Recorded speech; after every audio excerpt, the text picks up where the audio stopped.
Everyone, তো এটা ছিল হচ্ছে সেদিনকার রাত্রেবেলা। তো সেখানে আমি সিটি সেন্টার মানে একটা মলে চলে গিয়েছিলাম। তো ওখানে মানে বেশ কিছু কেনাকাটির জন্য না, মানে একটু ঘুরে দেখার জন্য চলে গেছিলাম। মানে কী কিনবো, মানে সব কিছুই তো আছে। তো ভাবলাম তো ফালতু ফালতু টাকা নষ্ট করে লাভ নেই, তো ওখান থেকে একটুখানি ঘুরেই চলে এসেছিলাম। আর এখানে অ্যাম্বিয়েন্সটা তো মানে দারুণ ছিল। মানে আমার তো মোটামুটি এখানকার এসে মানে ভালোই লেগেছে। আর এখানকার এক একটা জিনিসের দাম তো অনেকই, মানে তোমরা না দেখলে বিশ্বাস করবে না।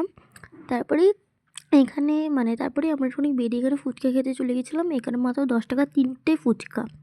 তো যাই হোক, এখানে আমরা খেয়ে এসেছি। তারপরে এখানে বাইরেটা মানে ডিসকাউন্ট মেলা বলে একটা জিনিস ছিল। তো সেখানকার এরকম টুকটাক জিনিসপত্র দেখতে আমরা চলে গিয়েছিলাম। তো সেখানকার গিয়ে বেশ কিছু জিনিস আমার ভালো লাগেনি বলে চলে এসেছি।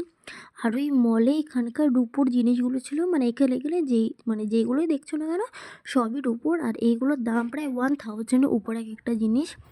মানে দেখতে তো সুন্দর ছিল, মানে আমারও ভালো লাগছিল, কিন্তু এত টাকা দিয়ে কেনা মানে সম্ভব না। মানে এগুলো মানে সাজিয়ে রাখার জন্যই সুন্দর। আর যদি কাউকে গিফট দেওয়া হয় তো সেই উদ্দেশ্যেই, তাছাড়া কিছুই না। তারপর আমরা এগুলো করে বাড়ি ফিরে গিয়েছিলাম।